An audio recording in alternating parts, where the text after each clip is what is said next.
말씀 보면은 이 로마서의 말씀은 특별히 복음에 대한 말씀, 그 중에서 복음의 전부가 되시는 예수 그리스도에 대한 보배로운 말씀으로 가득 차 있습니다. 특별히 오늘 보신 말씀 2절부터 7절까지의 말씀은 이 로마서 전체의 서론에 해당하는 부분이지만, 그러나 그 안에서도 특별히 그의 아들, 다시 말씀을 드려 예수 그리스도에 대한 매우 중요한 사실들을 지식으로 우리에게 전달하고 있습니다. 그러니까 이 서론에서 전달하고 있기 때문에 몇 가지의 지식이 얼마나 중요한가, 우리는 먼저 이것을 좀 기억을 해봐야 됩니다. 지난주에는 1장 1절을 통해서 우리 사도 바울 선생님이 자신을 어떻게 소개했는가, 그리고 왜 그렇게 소개했는가 말씀을 나눴습니다. 자신을 소개할 때는 오직 나는 작은 자요, 나는 예수의 종이라고 자기는 지극히 낮추고 지금도 살아계시고 부활하셔서 역사하시는 예수님의 그 이름을 계속 높이게 됩니다. 왜 그렇습니까? 본인이 예수 그리스도의 것으로 부름을 받았다라는 것을 알기 때문입니다. 그리고 예수님을 아는 그 지식이야말로 세상의 어떤 지식과 학문과 어떠한 배경과 비교할 수 없는 가장 보배롭고 귀한 것이라는 것을 알았기 때문입니다. 누구를 아는 지식이요? 예수님을 아는 지식이라는 거예요. 예수님을 아는 지식. 어떻게 이런 변화가 가능했을까요? 그것은 바로 이 사도 바울 선생님이 다메섹 도상에서 누구를 만나게 됩니까? 예수님, 그것도 부활하신 예수님을 만나게 된 것이죠. 이 사건을 통해서 바울에게 있어서 모든 것이, 삶의 모든 가치관이 다 바뀌게 됩니다. 이처럼 주님을 인격적으로 만나게 되면은 참된 변화의 힘을 얻게 되는 줄 믿습니다. 저와 여러분들에게도 이와 같은 간증들이 있겠죠. 주님을 만난다, 그리고 그 변화라는 것은 참으로 놀랍습니다. 마치 잔치상에서 물이 예수님에 의하여 극산품 포도주가 되듯이 완전한 변화가 있는 것이죠. 사도 바울도 복음을 핍박하고 성도를 핍박하던 자가 예수님을 만나고 오히려 복음을 위하여 자기의 목숨을 드릴 수 있는 순교자가 된 것처럼 이러한 변화의 힘이 저와 여러분에게도 이미 있었고 또 앞으로도 계속 있으시기를 주님의 이름으로 축원합니다. 고린도후서 5장 17절 말씀입니다. 우리 같이 읽으실까요? 시작. 새로운 피조물이라, 이전 것은 지나갔으니 보라 새 것이 되었도다. 우리 삶에, 우리 이전의 삶에 어떠한 실패나 어떠한 아픔이 있든지 상관이 없습니다. 이전 것은 지나갔으니 보라 새 것이 되었더라. 주님의 새로운 백성으로서, 하나님께서 이끄시는 백성으로서 날마다 새로운 삶들을 살아가시는 저와 여러분이 되시기를, 그 축복이 있으시기를 주님의 이름으로 축원합니다. 더불어 지난주에 보셨다시피 이 사도 바울은 로마서를 시작하면서 이와 같은 얘기를 하죠. 이 로마서는 내가 말하는 것이 아니다, 사람의 논리적인 글이 아니라 살아계신 하나님의 말씀이다. 자기는 단지 예수님의 종으로서, 사도로서 하나님의 말씀을 기록하였을 뿐이다라고 이것을 강조하고 있는 것이죠. 그러므로 오늘 우리가 이 말씀을 대할 때도 이것이 제가 그냥 강단에서 설교하는 사람의 말이 아니라 누구의 말씀으로 받아야 되는 것입니까? 하나님의 말씀으로 받는 것도 은혜인 줄 믿으시기를 축원합니다. 이는 은혜예요, 은혜. 앞서 말씀드린 것처럼 오늘은 어떤 말씀이 있느냐? 매우 중요한 지식입니다. 누구에 대한 지식? 그의 아들에 관한 지식이죠. 아들. 예전에 제가 이 교회에서 같이 사역을 부목사로 했었던 어떤 동료, 가까운 목사님이 계세요. 근데 그 목사님이 자꾸 제 앞에서 어느 말씀 한 구절을 자주 외워요. 어떤 말씀이냐? 아들이 있는 자에게는 생명이 있고 아들이 없는 자에게는 생명이 없다. 아들이 있는 자에게는 생명이 있고 아들이 없는 자에게는 생명이 없다. 저 앞에서 자꾸 외워요. 왜? 제가 딸만 둘이 있거든요. 참, 그런 얘기가 아니죠. 이 아들은 누구에 관한 아들입니까? 하나님의 아들이라는 거예요. 오늘은 도대체 하나님께서 그러면 하나님의 아들에 관하여 우리에게 어떤 지식을 전달해 주기를 원하시는가? 우리는 그것을 살펴봐야 하는 것이죠. 첫 번째, 이 아들은 하나님께서 약속하셨던 아들이라는 거예요. 누가 약속하셨던 아들? 하나님이 약속하셨던 아들. 하나님은 약속에 따라 일을 행하시는 하나님이십니다. 무엇에 따라 일을 행하신다고요? 약속에 따라. 매우 중요한 것이죠. 민수기 23장 19절 말씀인데요, 우리 같이 읽으실까요? 시작. 시건치 않으시고 인자가 아니시니 후회가 없으시도다. 어찌 그 말씀하신 바를 행치 않으시며 하신 말씀을 실행치 않으시랴. 아멘. 하나님은 인생이 아니시니 시건치 않으시고 인자가 아니시니 후회가 없으시도다. 어찌 그 말씀하신 바를 행치 않으시랴라는 것. 반면에 인간은요, 이 약속을 어기는 것, 이것을 참 이렇게 대수롭지 않게 생각하는 경우가 많이 있습니다. 물론 인간의 속성상 약속을 잘 이행하지 않는 습성이 있기도 합니다. 그러나 반면 능력이 안 되는 거죠. 능력이, 그러니까 지킬 능력이 안 되는데 약속을 하는 거예요. 불가항력적인 일이 발생하면 약속을 못 지키게 되는데 흔히 공수표라고 그러죠. 그러니까 책임질 수 없는 것들을 가지고 내가 책임져 주겠다, 보장해 주겠다. 이제 오늘 또 후보자분도 오셨는데 요새 선거철이잖아요. 막 공약들이 올라오는데 어느 기사 보니까 속빈 공약들이 너무 난무하다, 이런 거죠. 약속이라는 거. 그런데 잘 보면은 이 아빠들도 애들과 약속을 잘 못 지키는 일이 종종 있어요. 안 지키는 것이 아니라 뭐라고요? 못 지키는 것. 못 지키는 거예요. 변명이 아니라 안 지키는 거 아니라 못 지킨다. 예를 들어서 애들과 놀러 가려고 약속을 다 해. 근데 갑작스럽게 회사에서 불러. 어떻게 회사 가야죠. 휴가 다 신청해서 비행기 티켓 다 끊었어. 그런데 또 회사에 문제가 생겼네. 그러면 어떻게 휴가 반납해야 되는 거. 또 마침 기차 여행을 가거나 극장 가려고 했더니 마침 하필이면 표가 떨어졌네. 어떻게 못 가는 거죠. 하필이면 가는 그날 몸이 아프네. 갑자기 돈이 딱 떨어졌네. 싫어서 안 가는 것이 아니라 어쩔 수 없이 뭐 하는 거라고요? 못 가는 거예요. 못 가는 거. 능력이 안 되는 거죠. 하지만 보십시오, 우리의 하나님께서는 불가항력적인 일이 없다라는 겁니다. 어떤 것도 하나님께서 당신의 약속을 이행하시는데 막을 자가 없다라는 것, 전능하신 하나님이라는 사실을 우리에게 먼저 주고 계신다라는 겁니다. 미쁘신 하나님께서는 그렇기에 성경에 기록되어 있는 모든 약속들 단 하나도 빼놓지 아니하고 모든 약속들을 다 이루어 주시는 하나님이신 줄 믿으시기를 주님의 이름으로 축원합니다. 그래 우리는 이 약속들을 잘 봐야 돼요. 어떤 약속들이 있는가. 그런데 참 놀라운 것은 오늘 2절 말씀에, 자 2절 말씀 우리 같이 읽겠습니다. 2절 시작. 하나님이 선지자들로 말미암아 그의 아들에 관하여 성경에 미리 약속하신 것이라. 미리 뭐 하신 것이라고요? 약속하셨다. 이 약속하신 아들인데, 말씀을 보면은 이미 구약과 선지자들을 통해서 아주 오래전에 이 부분을 약속하셨다는 거예요. 아주 오래전에. 근데 왜 그 아들을 약속을 하셨을까요? 여러분 생각해 보십시오. 뭐 좋은 것 아들에게 주려고? 아니에요. 약속하신 내용은 당신의 아들이 핍박을 받아야 하고, 당신의 아들이 피를 흘려야 하고, 당신의 아들이 고통을 받아야 하고, 당신의 아들이 십자가에서 죽으셔야 하는 그 약속을 오래전에 하셨다는 거예요. 누구를 위해서? 자기 백성을 위해서. 이사야서 53장 5절 말씀입니다. 우리 같이 읽으실까요? 시작. 그가 찔림은 우리의 허남을 인하며 그가 상함은 우리의 죄악을 인함이라.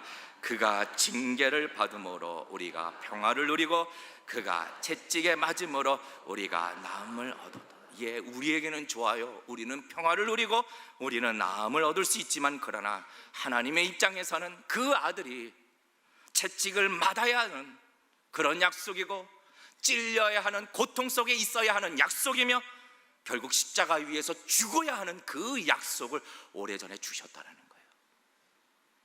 그러니 이제 하나님께서 만약에 곰곰이 생각해, 시간이 지나니까 곰곰이 생각해 보는 거예요.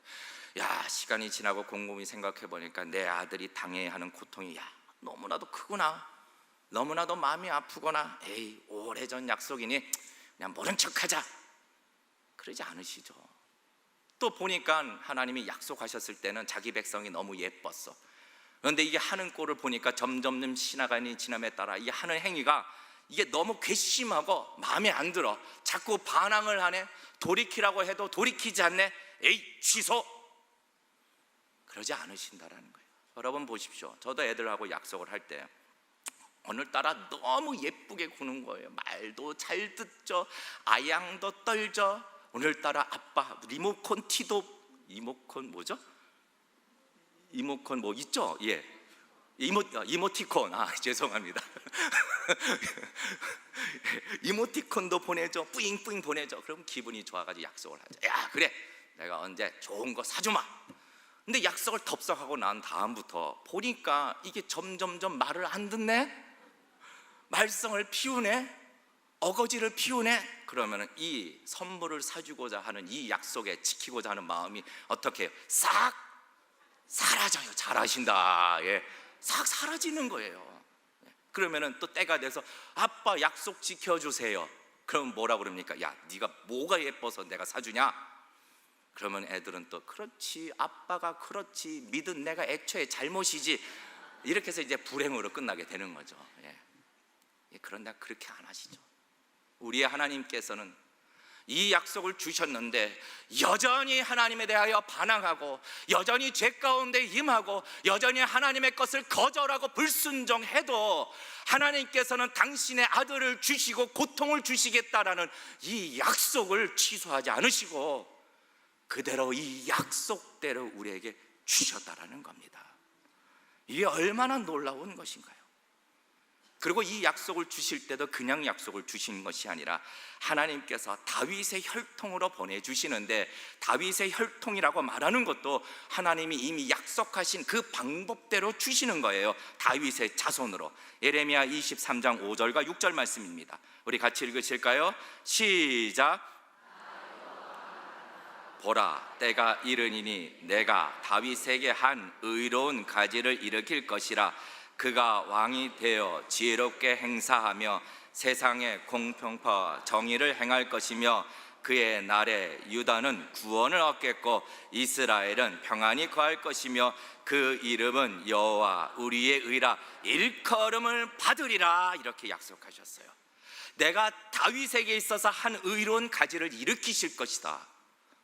다윗의 자손을 통하여 내가 메시아를 보내주실 것이다. 이 말씀을 그대로 다 이행을 하시는데, 사실 이스라엘의 역사를 보면은 이 다윗의 가문이 끊어질 만한 위기도 너무나도 많았습니다. 하지만 하나님께서는 당신의 약속대로 아들을 보내시기 위하여 이 모든 것을 지키시고 보호하시고 이 일을 하나님께서 행하여 주셨다라는 거죠. 다윗의 가문을 보존시켜 주신 거예요. 여러분, 놀랍습니다. 하나님께서는 반드시 그 약속대로 행하시는 하나님이신 줄 믿으시기를 축원합니다. 무엇대로 행하신다고요? 약속대로라는 거예요. 약속하신 그 말씀 그대로라는 겁니다. 우리가 이 말씀을 좀 기억해야 할 것은 성경에는 하나님께서 우리에게 주신 수많은 약속들이 있습니다. 복음에 대한 것, 구원에 대한 것, 여러분, 하나님께서도 우리에게 주신 수많은 성경의 축복의 약속들을 말씀대로 그대로 주신다. 이 확신과 신뢰감을 갖고 살아가시기를 주님의 이름으로 축원합니다. 하나님의 아들 예수 그리스도를 구주로 모시셨습니까? 믿으십니까? 그러면 하나님께서 우리에게 천국과 구원을 주신다. 이것을 의심치 말고, 조금도 의심치 말고 기다리시는 저와 여러분이 되시기를 주님의 이름으로 축원합니다. 예, 아들의 고통임에도 불구하고 주셨는데요. 두 번째, 아들에 대한 지식입니다. 두 번째, 하나님의 아들이 사람으로 오셨다는 거예요. 무엇으로 오셨다고요? 사람으로 오셨다. 매우 중요합니다. 하나님의 아들이시기 때문에 신성을 가지셨고 더불어 인간으로 오셨기 때문에 인성 모두를 가지고 계시는 하나님 아들, 이 지식이 매우 중요해요. 왜요? 자, 잘 생각해 볼까요? 예수님은 하나님과 인간 사이의 진정한 중보자로 오셨습니다. 그러기 위해서는 하나님 편에서는 완전한 신성을 가지셔야 했고 인간의 편에서는 완전한 인성을 가지셔야 했습니다. 완벽하게 그 조건을 맞추신 것이죠. 그런데 이 가르침이 왜 중요한가? 잘 들어보십시오. 역사적으로 초대교회 때부터 지금까지 이단들이 이 예수님의 오신 것에 대해서 잘못된 지식을 계속해서 강요하고 강조합니다. 무엇이냐? 예수님이 인간으로 오신 것이 아니라 그냥 인간의 껍데기만 입고 오셨다라고 주장합니다. 이 잘못된 지식인데, 왜? 이들의 생각은 영은 선하고 육은 악하기 때문에 하나님의 아들이 어찌 악한 육신의 몸으로 올 수 있느냐? 그래서 단지 껍데기만 입고 계시다는 거죠. 그것을 가현설이라고 합니다. 보십시오. 예수님이 육신으로 오시지도 않았기 때문에 실제로 죽지도 않으셨다라고 말을 하고, 승천하신 것은 영이 승천하신 것이고, 다시 오시는 재림의 때에는 영만 재림하여 주셔서 누구에게? 교주에게 들어갔다는 거예요. 그래서 자기 교주가 재림 예수라고 말하는 것이죠. 하나님이 이 지식을 얼마나 싫어하시는가 우린 잘 알아야 해요. 요한 2서 1장 7절 말씀입니다. 우리 같이 읽으실까요? 시작. 많이 세상에 나왔나니 이는 예수 그리스도께서 육체로 임하심을 부인하는 자라. 이것이 미혹하는 자요 적 그리스도라고 해요. 얼마나 싫어하시는지 이 잘못된 지식에 대해서 이것은 미혹하는 자요 적 그리스도라고 하나님은 말씀하고 있다는 거예요. 그래서 이 지식을 우리가 아는 것이 중요합니까? 안 중요합니까? 중요하다는 거예요.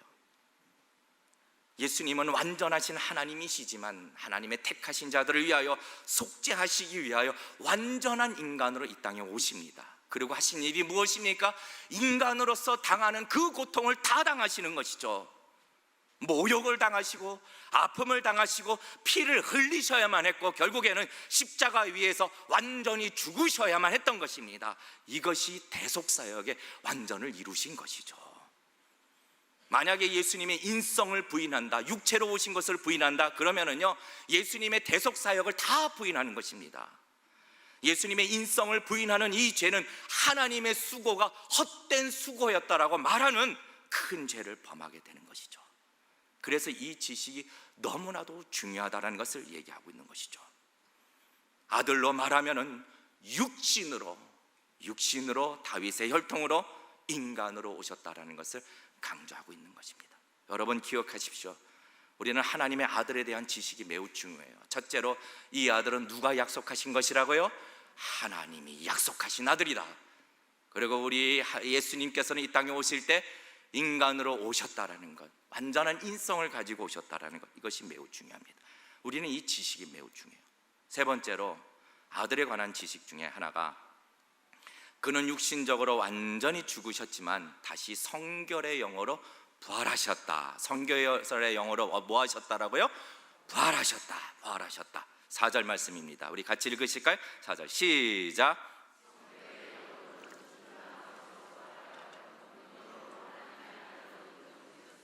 곧 우리 주 예수 그리스도라. 성결의 영으로는. 자, 이것도 아들에 대한 지식 중에 하나 매우 중요한 겁니다. 우리가 왜 지식이 중요한가? 올바른 지식이 올바른 신앙생활을 갖게 되는데, 우리 지금 막내 꼬맹이가 초등처 있을 땐가 유아처 있을 땐가 기억이 잘 안 돼요. 그러니까 교회 학교에서 이제 주기도문을 외우라고. 뭘 외우라고요? 주기도문 외우라고. 이게 숙제를 준 것 같아요. 그러니까 집에서 막 외워요. 주기도문을 외워요. 근데 갑자기 뛰어오더니 엄마 아빠 주기도문에 음식점 나와. 음식점, 자기가 좋아하는 음식점 나온대. 뭐야? 그랬더니 대개나라가 나온대. 대개나라와 권세와 영광의 아버지께 영원히 싸움나이다. 예, 그러니까 잘못된 지식은 잘못된 신앙을 갖고 오게 되는 거예요. 지식이 중요해요. 지금 웃으시는 분들은 예, 대개나라. 오늘도 이 말씀에 있어서 아들에 관한 지식의 중요성을 얘기를 하고 계십니다. 우리가 잘 알아야 돼요. 오늘 이 말씀 4절, 성결의 영으로는 죽은 자 가운데서 부활하여 능력으로 하나님의 아들로 인정되셨다. 이 말씀의 중요한 의미는 두 가지 있습니다. 능력과 부활입니다. 뭐와 뭐라고요? 능력과 부활. 이게 중요해요. 첫 번째, 능력에 관한 겁니다. 무슨 얘기입니까? 자, 하나님의 아들 예수님은 죽으셨지만 부활하셔서 이제는 하늘과 땅의 능력, 모든 권세를 가지시고 다스리고 계시다라는 것을 우리에게 증거해 주고 있는 것이죠. 물론 예수님께서는 공생애 이전에도 당연히 신선과 능력을 가지고 계셨습니다. 단지 하나님의 구원 계획에 따라 순종하신 것이죠. 그런데 죽으신 거로서 하나님의 아들의 역할이 끝나신 것이 아니라, 여기서 끝이 아니라 계속되는 하나님의 아들의 역할이 있는데 무엇이냐? 부활하셔서 왕으로서 만물을 발 아래 두시고 능력과 하늘과 땅의 모든 권세로서 이 땅과 만물을 다스리고 계시다라는 사실을 너희는 기억하라고 얘기하고 있는 것이죠.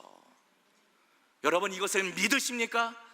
우리의 주님 되신 예수 그리스도께서 지금도 하늘 보좌에서 왕으로서 이 만물을 다스리고 계시다라는 사실을 정말로 믿으십니까?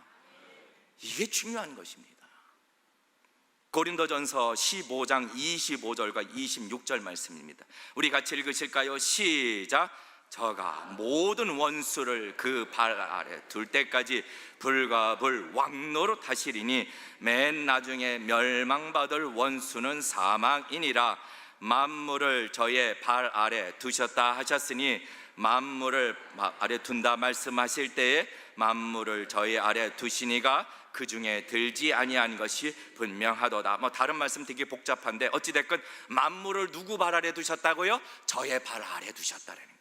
다시 말해, 우리의 주님 되시는 하나님 아들 예수 그리스도는 지금도 이 모든 만물을 발 아래 두시고 붙드시고 계시고 더불어 자기 성도들 백성들을 보호하시고 지키시고 계시는 하나님의 아들, 그 예수 그리스도를 의지하는 저와 여러분이 되시기를 주님의 이름으로 축원합니다. 그분에게는 하늘과 땅의 권세가 있거든요. 지금 마태복음 28장 18절 말씀인데 우리 같이 읽으실까요? 시작. 하늘과 땅의 모든 권세를 내게 주셨으니라고요. 우리는 기억하여야 할 것입니다. 두려움이 아니라, 근심이나 걱정이 아니라, 슬픔이 아니라 지금도 왕의 보좌에서 하늘과 땅의 모든 권세를 가지고 저와 여러분을 지키시는 분이 하나님의 아들 예수 그리스도, 저와 여러분의 주님 되심을 기억하며 살아가시기를 주님의 이름으로 축원합니다. 능력의 주님이라는. 두 번째, 아까 4절 말씀에 중요한 것이 부활입니다. 부활. 성결의 영으로 부활하셨다. 자, 이것은 이 부활의 사건이 예수님으로 딱 끝났다는 것이 아니라는 것을 가르쳐주고 있는 거죠. 자, 성결의 영은 하나님의 영, 곧 성령님을 의지합니다. 그러면은 성도님들 한번 묻겠습니다. 저와 여러분 안에는 성령님이 내주하고 계십니까? 내주하고 있지 않습니까? 아멘, 아멘. 야, 여러분은 정말로 바르게 성경을 아시는 분들이. 제가 언제 한번 택시를 탔는데 그 택시 운전사가 그 이단에 있는 한 사람인 것 같아요. 아주 절실하게, 아주 신앙이, 이단 신앙이 돈독한 사람 같아요. 그 얘기를 해요. 성경은 사사로이 풀 것이 아니죠? 저한테 물어보시더라고요. 예, 맞습니다. 성경은 성령으로 해석하는 게 맞습니까? 예, 성령이 있어야 우리는 성경의 말씀을 깨달을 수 있습니다. 그런데 그 사람 하는 말이 이 성령이 자기 교주한테 있다라는 거예요. 그러니까 성도들한테는 범인은 이 성령을 받지 못한대요. 자기 교주한테 성령이 있기 때문에 자기 교주가 말하는 것이 곧 하나님의 말씀이다. 이것이 어디 있습니까? 다시 한번 묻겠습니다. 저와 여러분에게는 성령님이 내주하고 계십니까? 예. 하나님이 얼마나 기뻐하고 계실까요? 이 고백을. 그런데 자, 그렇다면은 성령님이 우리 안에 계시는데 이 부활 사건이 그렇다면은 이 성결의 영, 성령님과 관련되어 있다면은 우리와는 어떤 관련이 있을까? 로마서 8장 11절 말씀입니다. 우리 같이 읽으실까요? 시작.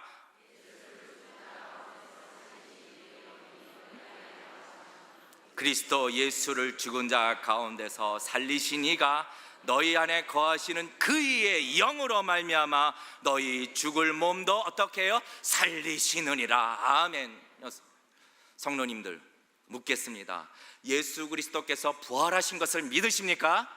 그렇다면 동일하게 우리도 안에 성령님이 계시기 때문에 우리도 예수님과 동일하게 거룩하고 영화로운 몸으로 부활하게 될 것이다. 이것을 믿으시는 저와 여러분이 되시기를 주님의 이름으로 축원합니다.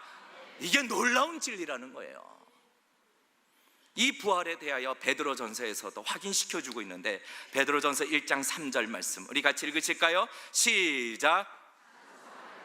우리 주 예수 그리스도의 아버지 하나님이 그 많으신 긍휼대로 예수 그리스도의 죽은 자 가운데서 부활하심으로 말미암아 우리를 거듭나게 하사 산 소망이 있게. 무슨 소망이요? 산 소망, 곧 생명의 소망을 말하는 겁니다. 그렇기 때문에 우리도 예수님이 부활하신 것처럼 우리도 부활하게 될 것이라는 생명의 소망이 있기 때문에 우리는 늘 찬송하리로다, 찬송하리로다. 우리의 삶에 늘 찬양이 있는 귀한 복된 삶이 되시기를 주님의 이름으로 축원합니다. 죽음의 고난 속에 있을지라도 우리는 산 소망, 생명의 소망이 있는 것이죠. 이것을 증명해 주신 것이죠. 마지막입니다. 마지막. 이제 아들에 관하여 무엇을 우리에게 말씀해 주고 계시는가? 이것은 아들로 말미암아 은혜를 얻게 됩니다. 아들로 말미암아 무엇을 얻게 된다고요? 은혜 좋지 않습니까? 은혜 얼마나 좋은지 몰라요. 저는 은혜만 생각해도, 이 단어만 생각해도 겁나게 좋아요. 얼마나 좋은지 몰라요. 은혜만 생각해도. 다 같이 우리 5절 말씀입니다. 우리 5절 말씀 같이 읽으실까요? 시작. 은혜와 사도의 직분을 받아 그 이름을 위하여 모든 이방인 중에 믿어 순종케 한다라는 것. 그로 말미암아 우리가 은혜와 사도의 직분을 받았다. 여러분, 우리가 은혜를 얻었기 때문에 구원을 얻을 수 있는 겁니다. 맞습니까? 에베소서 2장 8절과 9절 말씀, 우리 말씀 한번 힘차게 한번 읽을까요? 시작. 너희가 그 은혜를 인하여 믿음으로 말미암아 구원을 얻었나니 이것이 너희에게서 난 것이 아니요 하나님의 선물이라. 행위에서 난 것이 아니니 이는 누구든지 자랑치 못하게 하매니라. 아멘. 그 은혜로 인하여 우리는 구원을 얻은 것이죠. 그런데 오늘 말씀에 한 걸음 더 나아가면은 이 은혜가 이 직분과 상관이 있다는 거예요. 직분. 5절 말씀, 그로 말미암아 우리가 은혜와 사도의 직분을 받아라는 것. 첫 번째, 오늘 이 본문이 주시는 중요한 지식은, 오늘 말씀에 하나님은 은혜와 직분을 동일시 여긴다. 무엇과 무엇이요? 은혜와 직분이라는 것. 다시 말해, 여러분, 성도의 봉사가 희생입니까? 은혜입니까? 은혜라는 거예요. 성도가 성도 된 것도 은혜이지만 하나님의 교회와 나라를 세워가도록 하나님이 주신 모든 직분도 희생이 아니라 무엇이라고요? 은혜라는 거예요. 우리 찬양대 여러분들이 매번 나와서 수고하시며 하나님께 영광을 돌리는 이 찬양대에서의 섬김도 여러분 무엇입니까? 은혜라는 겁니다. 은혜. 예배를 위해서 수고하는 안내위원분들, 차량위원분들, 주일학교 선생님들, 모든 분들이 내가 희생이 아니라 곧 은혜라는 사실입니다. 받을 수 없는 자가 받게 되는 선물이라는 거죠. 여러분, 내가 남들이 다 하기 싫은 희생의 자리를 얻었다고요? 아니에요. 때로는요, 이 봉사를 부탁할 때는 정말 사정을 해야 돼요. 사정을. 제발 와서 시간 좀 내달라고. 아니에요. 그리고 그 직분과 봉사의 자리가 내가 다른 사람보다 탁월해서 얻게 되는 자랑의 자리인가요? 아니라는 거예요. 받을 수 없는 자가 받게 되는 은혜의 자리라는 것을 우리는 기억하여야 할 것입니다.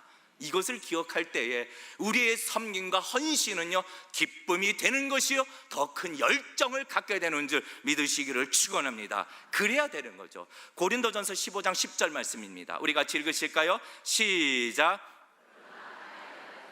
하나님의 은혜로 된 것이니 내게 주신 그의 은혜가 헛되지 아니하여 내가 모든 사람보다 더 많이 수고하였으니 내가 아니요 오직 나와 함께 하신 하나님의 뭐라고요? 은혜니라. 아멘.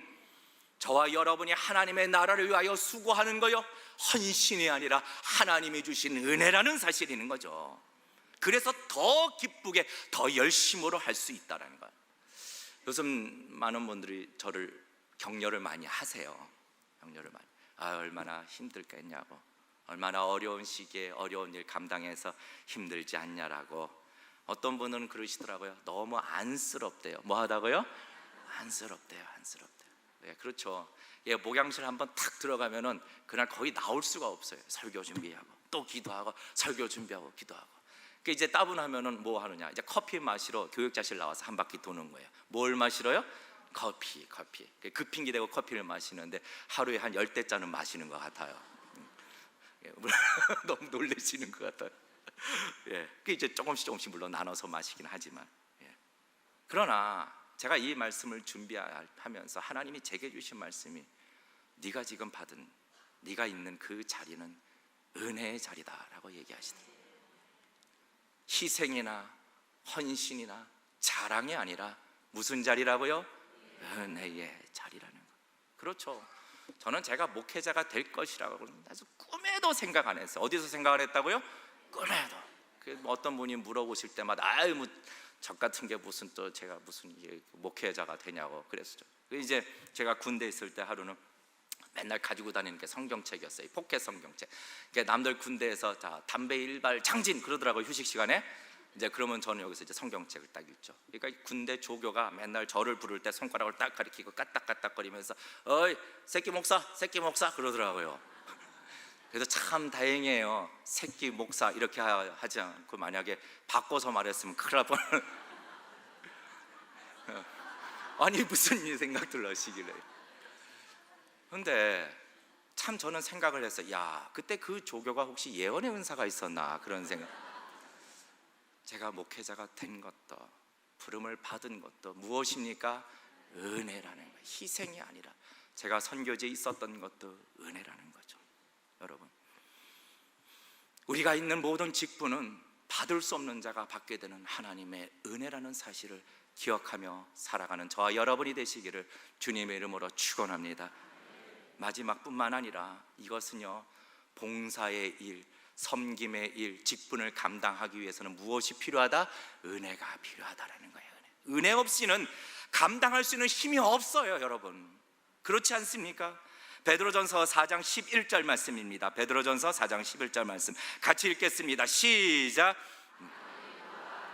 하나님의 말씀을 하는 것 같이 하고 누가 봉사하려면 하나님이 공급하시는 힘으로 하는 것 같이 하라. 이는 범사에 예수 그리스도로 말미암아 하나님이 영광을 받으시게 하려 함이니 그에게 영광과 권능이 세세에 무궁토록 있느니라. 아멘.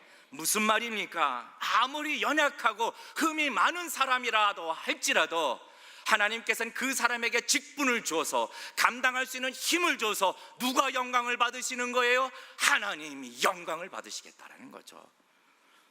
은혜는요, 그 사람의 됨됨에 따라 주시는 것이 아니라 하나님의 작정에 따라 주시는 것. 여러분, 하나님이 저와 여러분에게 직분을 주셨다라면 교회의 직분이든 가정에서의 직분이든 회사에서 직분이든 하나님께서 모든 것을 주셨기 때문에 오직 그 일을 감당하실 때에 하나님의 은혜로 감당하시는 저와 여러분이 되시기를 주님의 이름으로 축원합니다. 볼품이 없고 부족하다 할지라도 주님께 가지고 나오면 되는 거예요. 우리는 오병이어의 기적을 너무나도 잘합니다. 5,000명, 남자만 5,000명, 다시 말해 어린아이와 여인들을 포함하면 2만 명이 넘는 사람들을 먹일 때 어떻게 하셨습니까? 단지 물고기 2마리와 보리떡 5개였습니다. 이것을 어떻게 했나요? 예수님께 가져올 때 하나님께서는 이 일들을 통하여 무리를 먹이고도 12광줄이란 함도로 그 풍성한 열매를 보여주신 것이죠. 하나님께서 저와 여러분을 직분자로 부르셨을 때 여러분 하나님의 은혜를 구하며 감당하시기를 주님의 이름으로 축원합니다. 요한복음 16장 24절 말씀 마지막으로 봉독하겠습니다. 시작. 구하라 그리하면 받으리니 너희의 기쁨이 충만하리라. 지금까지는 너희가 내 이름으로 아무것도 구하지 아니하였으나 구하라 그리하면 받으리니 너희의 무엇이요? 기쁨이 충만하게 될 줄 믿습니다.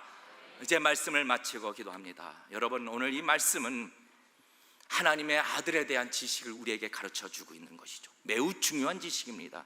무엇입니까? 하나님의 아들은 하나님의 약속에 의하여 주어진 그 아들이라는 것.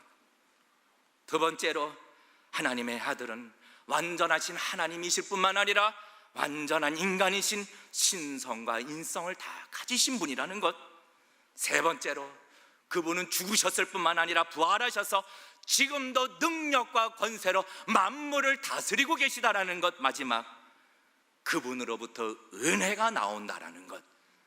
이 네 가지 지식이 얼마나 중요한지 모릅니다. 성도님들, 그러므로 우리는 이 지식에 따라 우리의 삶을 구하고 우리의 삶을 살아가는 저와 여러분이 되시기를 주님의 이름으로 축원합니다. 하나님은 우리에게도 약속을 주셨습니다. 그 약속은 반드시 이루시는 하나님의 약속, 부활의 약속, 소망의 약속.